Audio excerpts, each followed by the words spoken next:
Bismillahirrahmanirrahim. Assalamualaikum warahmatullahi wabarakatuh. Waalaikumsalam warahmatullahi wabarakatuh.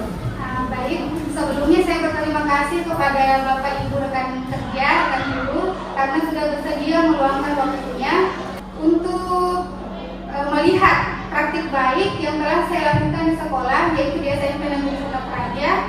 Baik Bapak Ibu, sebelum memulai untuk melihat praktik baik yang telah saya lakukan, bisa mungkin kita berdiri sejenak untuk menyanyikan sama-sama lagu Tuyul Jurus Beta Hebat.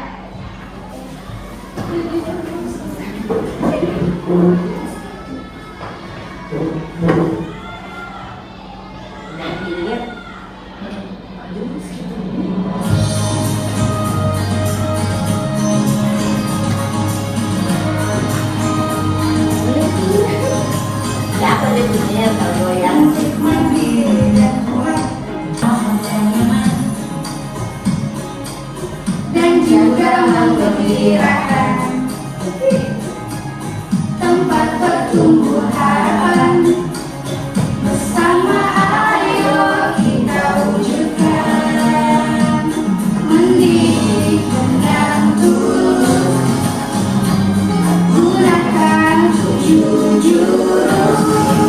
Pertama, kenali potensi, kelola emosi, tumbuhkan resiliensi,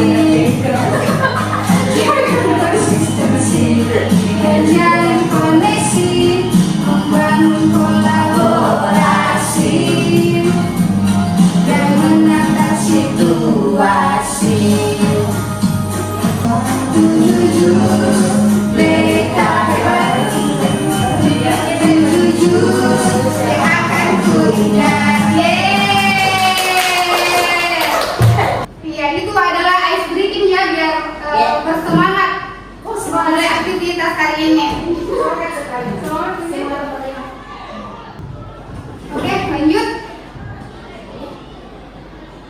Nah, di sini ada konsep dasar mengapa jurus BK hebat ini, ada 7 jurus BK hebat ini diterapkan di sekolah. Jadi yang pertama, karena sekolah tidak lagi hanya menjadi tempat belajar akademik, tetapi bertransformasi menjadi lingkungan belajar yang aman, nyaman, dan menggembirakan bagi setiap anak.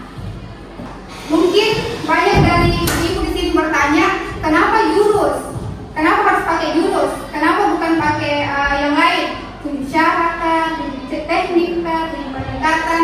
Karena itu semua sudah terlalu biasa ya, terlalu biasa sekali untuk didengar. Makanya kita menggunakan kata jurus. Pakai kata jurus BK hebat. Jadi Bapak Ibu, jurus BK hebat ini bukan hanya diterapkan oleh guru BK, tetapi oleh kita semua rekan kerja, rekan guru, karena tidak semua ini menjadi guru wali kelas maupun juga guru mata pelajaran. Oke, jadi jurus yang dimaksud di sini adalah teknik, langkah, tips atau kompetensi yang harus dimiliki oleh semua guru. Seperti tadi saya sampaikan, bukan cuma dimiliki oleh guru BK, tetapi oleh semua guru. Nah, jurus ini dikenal dalam seni bela diri khas Indonesia, yaitu pencaksilat, berupa rangkaian gerakan solid yang mengandung nilai keindahan atau estetika dan nilai kebaikan atau etika. Ada 7 jurus BK hebat, Bapak Ibu. Jadi di sini guru diharapkan mampu menjuruskan, mampu mengarahkan, mampu menunjukkan dan mendorong murid dalam mengembangkan kepribadian dan potensinya. Jadi peningkatan kompetensi kebekaan kepada guru dimaksud agar guru tidak hanya mengajar.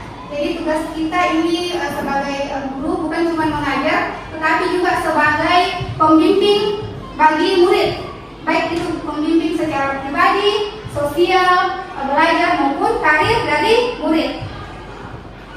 Selain itu, relasi atau hubungan antara guru dan murid tidak hanya ketika menuntut ilmu di satuan pendidikan. Hubungan kita, interaksi kita dengan murid tidak hanya berlangsung ketika berada di sekolah, tetapi ini merupakan pembelajaran sepanjang hayat kepada murid. Jadi di sini kita sebagai guru menjadi potensi dari murid-murid kita. Nah, di sini bisa dilihat Ibu macam-macam jurusnya. Itu ada berbagai macam gambarnya ya. Ada yang begini, ada yang begini.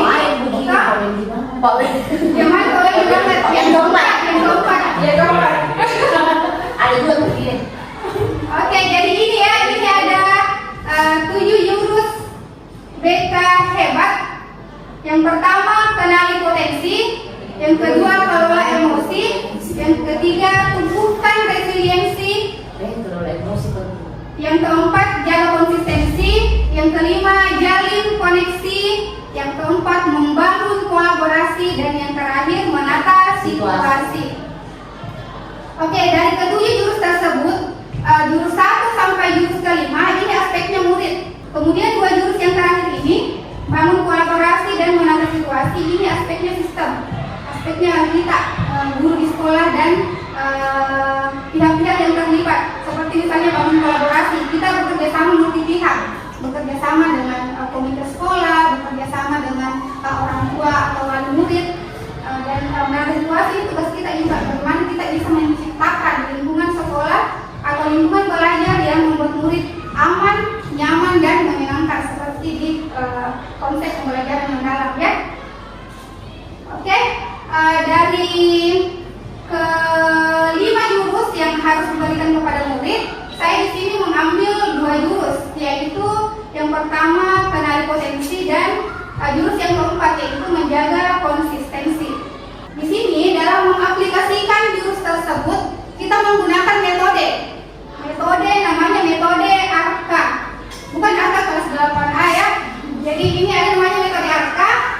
Apa itu metode ARKA? Jadi di sini metode ARKA adalah A-nya itu aktivitas, R-nya itu refleksi, K-nya itu apa Ibu?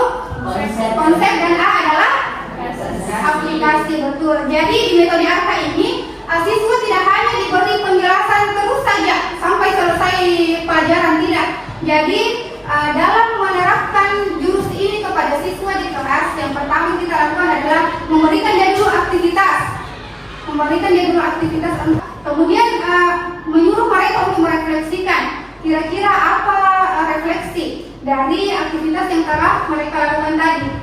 Kemudian setelah mereka melakukan refleksi, nah di sini guru kemudian memberikan informasi tentang materi dengan aktivitas yang telah dilakukan.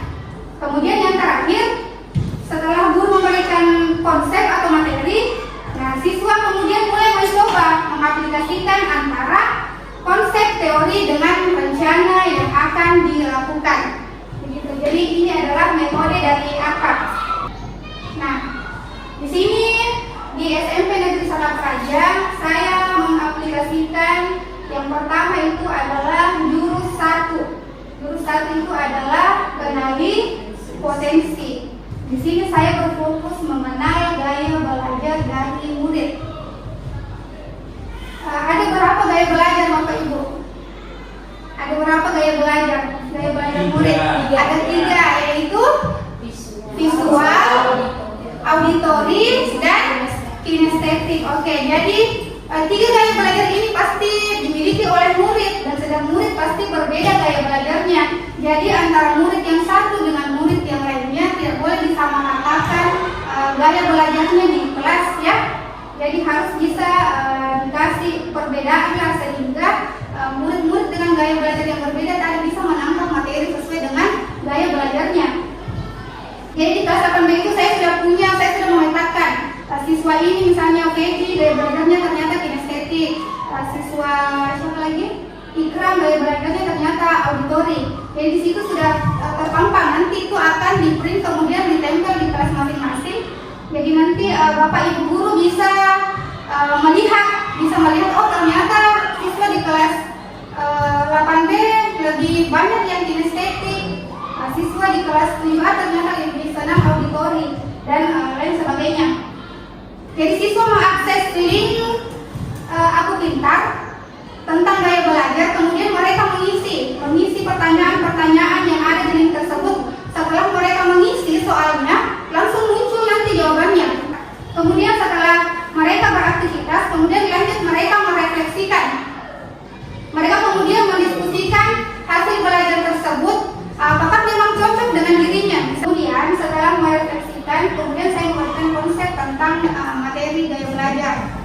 mulai belajar ada 3. Kemudian setelah itu murid kemudian menyusun strategi belajar dengan hasil gaya belajar yang telah mereka lakukan.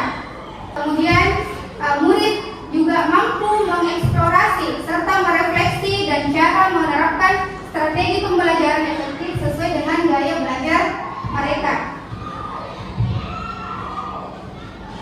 Oke, ini Bapak Ibu dokumentasi kegiatan saya dalam menerapkan jurus 1. Untuk lebih jelasnya bisa dilihat videonya ya Bapak Ibu.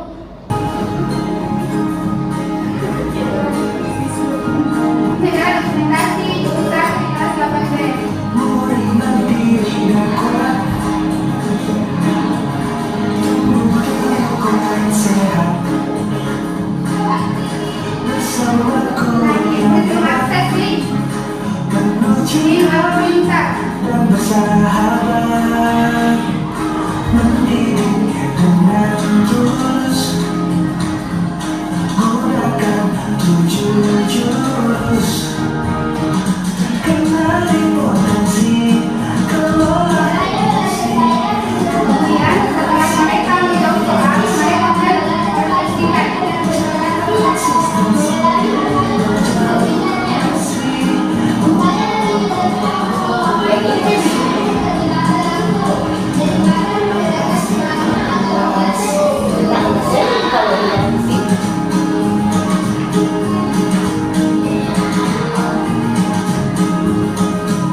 Jaga konsistensi terkait masalah kebiasaan positif.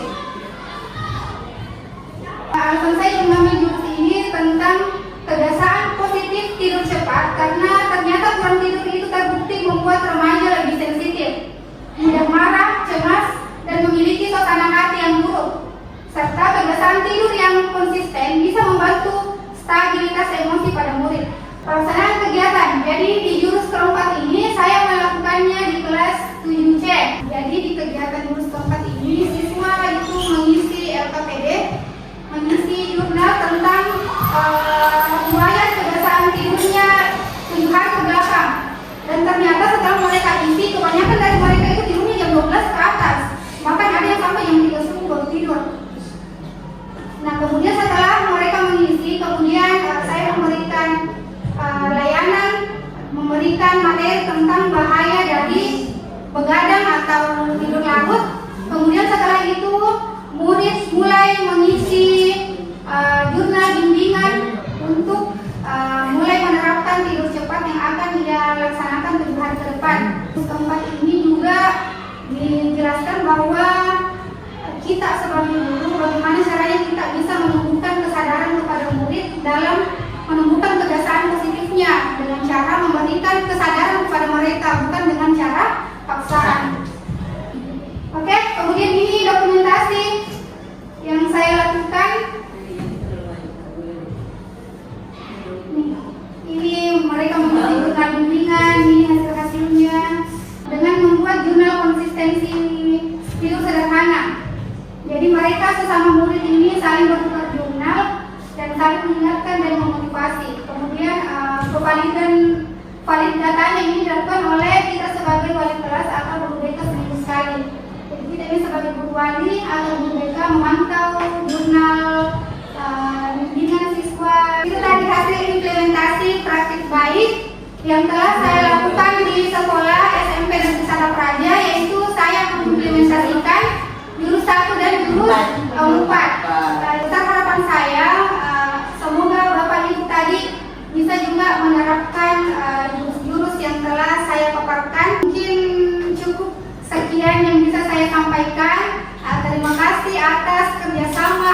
perhatian dari Bapak Ibu.